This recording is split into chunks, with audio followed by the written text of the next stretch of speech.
ফেললাম এই private jet আর 100 জন পাইলটের মধ্যে যে পাইলট এই ভিডিওটা জিতবে সে এটা রেখে দেবে। প্রথম চ্যালেঞ্জে পাইলটরা 3টে টিমে ভাগ হয়ে যাবে আমার বাড়ি যাওয়ার কোনো উপায় নেই। আর প্রথম যে টিম এই 18,000 কেজির প্লেনটাকে ফিনিশিং লাইনে নিয়ে যাবে।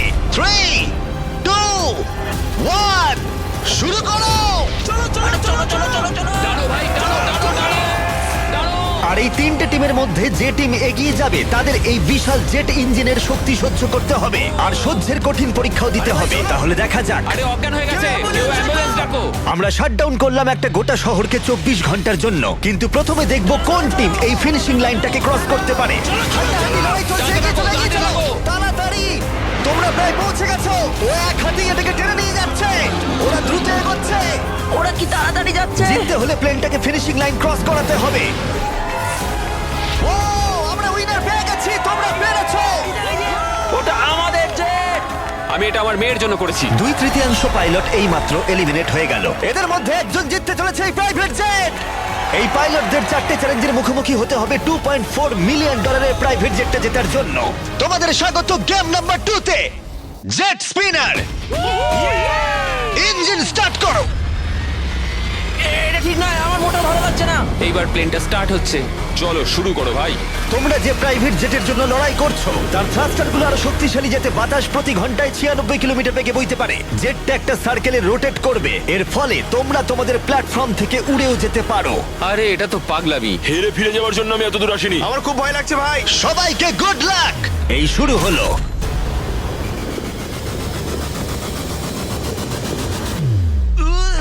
ও, প্রথম জন এলিমিনেট হয়ে গেল, একজন কমে গেল। আমার ওই জেটটা চাই। আমি জেটটার জন্য কোনো মতেই আমার প্রাণ দিতে পারবো না। আমি খুব ভয় পাচ্ছি ভাই। আমি ভাবিনি কোনোদিন আমি পাইলট হতে পারবো। আমি ওই জেটটা মন থেকে চাই। না, দুজন। Bye bye. আরে ভাই আমার দিকে আসছে। ঠিক আছে, দেখা যাক ও পারে কিনা। 46 আটকে থাকো, ও ধরে রেখেছে। আটকে থাকো। তুমি পেরেছো, তুমি এগিয়ে যাচ্ছো। এই টেকনিকটা দারুণ ছিল।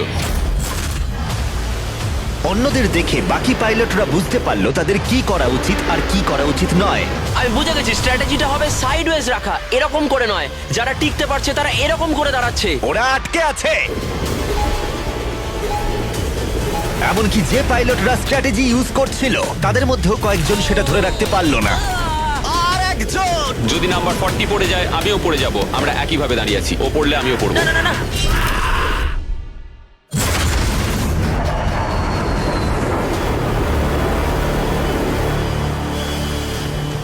ওটা আমার কাছে কিছুই নয়, আমি পারবো। এটা সত্যিই একটা অদ্ভুত বিষয়, কারণ তোমরা যেটার জন্য কম্পিট করছো সেটাই তোমাদেরকে এলিমিনেট করে দিচ্ছে।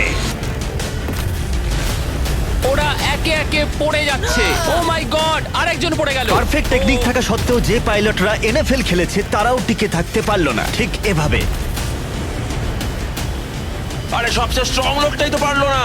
মনে হচ্ছে যেন ও একটা ইটের দেওয়াল, কিন্তু কতক্ষণ। আর এই চ্যালেঞ্জের শেষে তুমি পারবে। আরে ও না, ঠিক আছে, এটা খুবই খারাপ হলো। এই প্রাইভেট জেট ইতিমধ্যেই 15 জন পাইলটকে এলিমিনেট করে দিল। এখানে যাদেরকে নিয়ে আমি সবচেয়ে বেশি চিন্তিত ছিলাম তারা সবাই এখন। কনগ্রাচুলেশনস তোমাদের 19 জনকে এগিয়ে যাওয়ার জন্য। আমি এই রাউন্ডটা জিততে পারলাম না, আমার খুবই খারাপ লাগছে তার জন্য। আমার কিছু বন্ধুর জন্য সত্যি খারাপ লাগছে, কিন্তু খেলার নিয়ম তো এটাই। একটা নতুন কিছু শুরু হতে চলেছে। আমি ভেবেছিলাম যে আমি এটা করতে পারবো, কিন্তু এমন ভাবে হাওয়াটা এলো যে আমি থাকতে পারলাম না।